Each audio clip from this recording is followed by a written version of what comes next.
प्रिय संस्कृत मित्राणी, नमो नमः।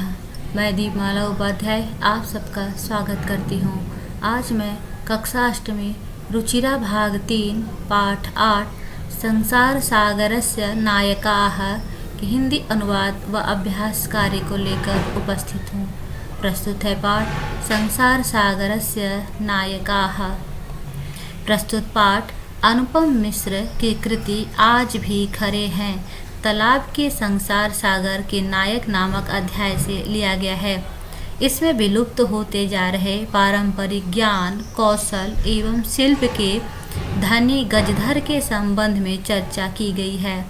पानी के लिए मानव निर्मित तालाब, बावड़ी जैसे निर्माणों को लेखक ने यहाँ संसार सागर के रूप में चित्रित किया है।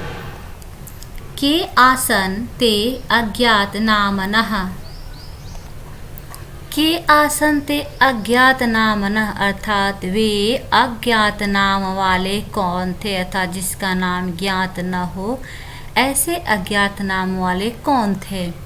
शतशः सहस्रशः तडागाः सहसैव शून्यात् न प्रकटीभूता। शतशः अर्थात सैकड़ों, सहस्रशः हजारों, तडागाः तालाब, सहसैव अचानक ही, शून्यात न प्रकटीभूता शून्य से प्रकट नहीं हुए हैं। अर्थात जो हजारों तालाब और कुएं इत्यादि देख रहे हैं वह शून्य से प्रकट नहीं हुए हैं। इमे एव तडागाः अत्र संसार सागराः इति। इमे एव तडागा, ये तालाब ही यहाँ संसार का सागर है, अर्थात तालाबों को ही संसार का सागर नाम दिया गया है। एतेषाम् आयोजनस्य नेपथ्ये निर्मापयितॄणाम् एककं निर्मातॄणां च दशकम् आसीत्। एतेषाम् आयोजनस्य, इनके आयोजन का, नेपथ्य पर्दे के पीछे, निर्मापयितॄणाम बनाने वालों की इकाई, अर्थात बनवाने वाले की इकाई, और निर्मातॄणाम बनाने वालों की दहाई थी, अर्थात कोई एक बनवाने वाला था तो 10 उसमें उसको बनाने वाले थे। एतत् एककं दशकं च आहत्य शतकं सहस्त्रं वा रचयतः स्म।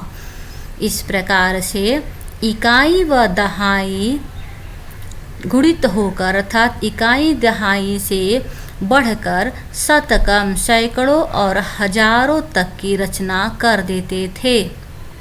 किसकी रचना? तालाबों की रचना कर देते थे। परम विगतेषु 200 वर्षेषु नूतन पद्धत्या समाजेन यत् किंचित् पठितं, परंतु विगतेषु 200 वर्षेषु बीते हुए 200 वर्षों में नूतन पद्धतिया, नई पद्धति के द्वारा, समाज ने यत् किंचित पठितम, जो कुछ पढ़ा है, पठितेन तेन समाजेन, उस पढ़े हुए समाज ने, एककं दशकं सहस्त्रकं च इत्येतानि शून्ये इव परिवर्तितानि।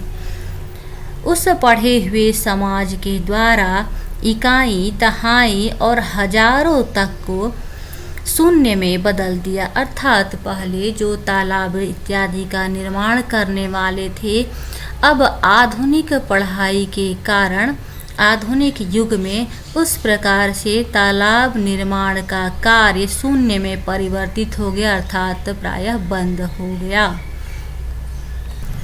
अस्य नूतन समाजस्य मनसि इयमपि जिज्ञासा नैव उद्भूता यद् अस्मात् पूर्वम् एतावतः तडागान् के रचयन्ति स्म। अस्य नूतन समाजस्य, इस नए समाज के, मनसी मन में, इयम भी जिज्ञासा नैव उद्भूता, यह जिज्ञासा भी, अर्थात यह जानने की इच्छा भी उत्पन्न नहीं होती कि अस्मात् पूर्वम, इससे पहले, एतावतः तडागान की रचयन्ति स्म, इन तडागों की, इन तालाबों की रचना कौन करता था। एतादृशानि कार्याणि कर्तुं ज्ञानस्य यो नूतन प्रविधि विकसितः। एतादृशानि ऐसे कार्यों को करने के लिए ज्ञानस्य ज्ञान की यो नूतन प्रविधि जो नई विधि विकसित हुई तेन प्रविधिना अपि उस विधि के द्वारा भी पूर्वं संपादितम एतत् कार्यम पहले बनाए गए पहले संपादित किए गए इस कार्य को एतत् कार्यम इस कार्य को मापितुम न केनापि प्रयतितम मापने का किसी ने भी प्रयास नहीं किया। अर्थात आज जो आधुनिक पद्धति से तालाब इत्यादि का निर्माण होता है उसके पहले किस प्रकार से ये तालाब कुएं इत्यादि का निर्माण होता था यह जानने का भी किसी ने प्रयास नहीं किया। अद्यते अज्ञात नामनः वर्तन्ते आज वे अज्ञात नाम वाले हैं अर्थात उन्हें अब कोई नहीं जानता। पुरा ते बहु प्रथिता आसन लेकिन पहले वो बहुत प्रसिद्ध थे। अशेषे ही देशे तड़ागाः निर्मीयन्ते स्म अशेषे ही देशे संपूर्ण देश में वो तालाब बनाते थे।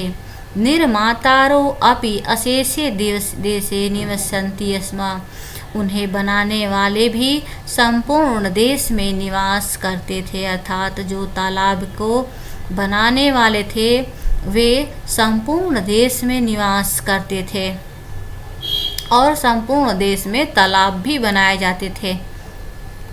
अब यहाँ पे नाम आता था कि अर्थात जो तालाब बनाने वाले थे उन्हें कहा क्या जाता था। दिया है गजधरः इति सुंदरः शब्दः तड़ाग निर्मातॄणां सादरं स्मरणार्थम। गजधर यह सुंदर शब्द तड़ाग निर्मातॄणां तालाबों को बनाने वाले के लिए सादरम स्मरणार्थम सादर स्मरण के लिए है। अर्थात आदर के साथ तालाब बनाने वाले को गजधर कहा जाता था। राजस्थानस्य केषुचित् भागेषु शब्दो अयम् अद्यापि प्रचलति।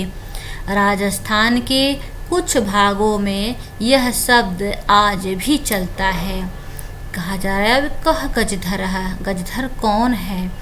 यह गज परिमाणम धारयति स गजधर है। जो गज परिमाण को धारण करता है वह गजधर है। गज परिमाण अर्थात यह हाथ में जो स्केल है गज इसे कहते हैं अर्थात यह मापक यंत्र है। तो जो गज परिणाम को धारण करता है उसे गजधर कहते हैं। गज परिमाणम एवं मापन कार्ये उपयुज्यते। गज परिमाण मापन कार्य में उपयुक्त होता है। जिस तरह से मीटर होता है, किलोमीटर, सेंटीमीटर होता है, उसी तरह से यह एक मापक यंत्र है जिसे गज कहते हैं। समाजे त्रिहस्तं परिमाणात्मिकी लौहयष्टि हस्ते गृहीत्वा चलन्ता। समाज में त्रिहस्तम अर्थात गज कितना होता है? 3 हाथ का होता है। परिमाणात्मिकी परिमाण करने वाले मापने वाली लौहयष्टि लोहे की छड़ी हस्ते गृहीत्वा हाथ में ग्रहण करके चलन्तः गजधरा चलने वाले गजधर इदानीं शिल्पी रूपेण नैव समादृताः सन्ति। अब शिल्पी के रूप में आदर नहीं पाते हैं। गजधरः यह समाजस्य गांभीर्यं मापयेत यस्मिन् रूपे परिचितः। गजधर जो समाज के गंभीरता को मापे इस रूप में जाने जाते हैं। अर्थात गजधर समाज के गंभीरता का माप भी कर लेते थे। गजधराः वास्तुकाराः आसन। गजधर वास्तुकार होते थे अर्थात भवन निर्माण करने वाले होते थे।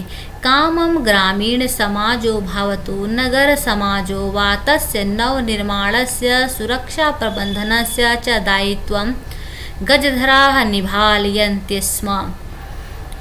कामम ग्रामीण समाजो चाहे वह ग्रामीण समाज हो अथवा नगर समाज हो वा या नगरीय समाज हो तस्य नवनिर्माणस्य उनके नव निर्माण का अर्थात भवन के नए निर्माण का व सुरक्षा प्रबंधनस्य सुरक्षा प्रबंधन का दायित्व गजधराः निभालयन्ति स्म, गजधर ही निभाते थे। नगर नियोजनात् लघु निर्माण पर्यन्तं सर्वाणि कार्याणि एतेस्यैव आधृतानि आसन्। नगर नियोजनात् नगर नियोजन से लेकर लघु निर्माण पर्यंतम छोटे निर्माण कार्य तक सर्वाणि कार्याणि सभी कार्य एतेषु एव इन पर ही आधृतानि आसन आधारित थे। ते योजनां प्रस्तुवन्ति स्म, वे योजना को प्रस्तुत करते थे। भावितव्यम आकलयन्ति स्म, भावी व्यय का अनुमान करते थे अर्थात योजना बनाते थे और उसमें यह आकलन करते थे कि इसका लागत क्या होगा। उपकरण भारान संग्रहन्ति स्म, और साधन सामग्री का संग्रह करते थे। प्रतिदाने ते न यद्याचन्ते स्म, बदले में वह कुछ मांगते नहीं थे, ऐसा नहीं मांगते थे। यत् दातुं तेषां स्वामिनः असमर्था भवेयुः, कि जो उनके स्वामी न दे सके अर्थात जहाँ पर वह कार्य करते थे उन लोगों से ऐसा कुछ भी नहीं मांगते थे जो वे न दे सके। कार्य समाप्तौ वेतनानि अतिरिच्य गजधरेभ्यः सम्मानम् अपि प्रदीयते स्म, कार्य की समाप्ति के बाद वेतनानि अतिरिक्त वेतन के अतिरिक्त गजधरेभ्यः सम्मानम् अपि प्रदीयते स्म, गजधरों को सम्मान भी प्रदान किया जाता था। नमः एतादृशेभ्यः शिल्पिभ्यः, ऐसे शिल्पियों को नमस्कार है। पाठ का अभ्यास कार्य। कस्य राज्य से भागेषु गजधरा शब्द प्रयुक्त, अर्थात किस राज्य में आज भी गजधर शब्द का प्रयोग होता है। तो राजस्थान से गज परिमाणम कह धारयति गजधरः, कार्य समाप्तो वेतनानि अतिरिच्य गजधरेभ्यः किं प्रदीयते स्म सम्मानम्, के शिल्पी रूपेण न समादृताः गजधराः। अधोलिखितानां प्रश्नानाम् उत्तराणि लिख। तडागाः कुत्र निर्मीयन्ते स्म, तडागाः अशेषे देशे निर्मीयन्ते स्म। गजधराः कस्मिन् रूपे परिचिताः, गजधराः समाजस्य गाम्भीर्यस्य मापकाः इत्यस्मिन् रूपे परिचिताः। गजधराः किं कुर्वन्ति स्म, गजधराः वास्तुकाराः रूपेण नवनिर्माणस्य योजनां प्रस्तुवन्ति स्म, भावितव्यम् आकलयन्ति स्म, उपकरण भारान् संग्रह्णन्ति स्म। के सम्माननीयाः, गजधराः सम्माननीयाः। रेखांकित पदानि आधृत्य प्रश्ननिर्माणं कुरुत्। सुरक्षा प्रबंधनस्य दायित्वं गजधराः निभालयन्ति स्म। कस्य दायित्वं गजधराः निभालयन्ति स्म। सुरक्षा प्रबंधनस्य षष्ठी विभक्ति का रूप है। तेषां स्वामिनः असमर्थाः सन्ति, तो हो जाएगा केषां स्वामिनः। कार्य समाप्तौ वेतनानि अतिरिच्य सम्मानम् अपि प्राप्नुयन्ति, तो कानि। गजधरः सुन्दरः शब्दः अस्ति। कः। तडागाः संसारसागराः कथ्यन्ते, के संसारसागराः कथ्यन्ते। अधोलिखितेषु यथापेक्षितं सन्धिविच्छेदं कुरु। अद्यधन अपि अद्यापि, स्मरणार्थं स्मरणधन अर्थम्, इत्यस्मिन् इत्यस्मिन्, एतेस्यैव एतेस्य एतेषु धन एव, सहसा एव सहसैव। मंजुषाता समुचितानि पदानि चित्वा रिक्त स्थानानि पूरयन्त। मंजूषा के सहयोग से रिक्त स्थान की पूर्ति करना है। छात्राः पुस्तकानि, तो क्या हो जाएगा गृहीत्वा। छात्र पुस्तक लेकर विद्यालय जाते हैं, गृहीत्वा हो गया। मालाकारः पुष्पैः मालाः, मालाकार अर्थात माली फूलों से माला बनाते हैं, रचयन्ति हो जाएगा। मम मनसि एका, मेरे मन में एक क्या होना चाहिए जिज्ञासा, मेरे मन में एक जिज्ञासा है। रमेशः मित्रैः, रमेश मित्र के साथ विद्यालय जाता है। सह बालिका तत्र अहस, सहसा बालिका तत्र अहसत, अचानक वहाँ एक बालिका हंसती है, हंसी। पद निर्माणम कुरुत। यहाँ पर प्रत्यय दिया हुआ है, इन प्रत्ययों के प्रयोग से निर्माण करना है। यथाकृत धन तमुन कर्तुम हो गया, युधन तमुन तरतुम, तुधन नहीं, ये उल्टा हो गया, तुधन तुमुन तरतुम, या धन तुमुन हरतुम, हरी री धन तुमुन हरतुम हो जाएगा। यहाँ पर नम धनत्वा नत्वा, गम धनत्वा गत्वा, त्यज धनत्वा त्यक्त्वा, भुज धनत्वा भुक्त्वा।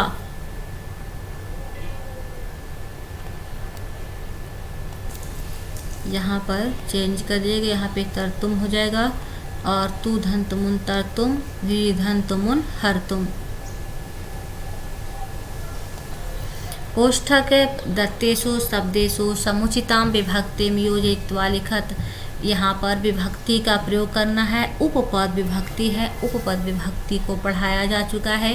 यदि आप नहीं देखे हैं तो व्याकरण नाम से बने हुए प्लेलिस्ट में जाकर अवश्य देख ले।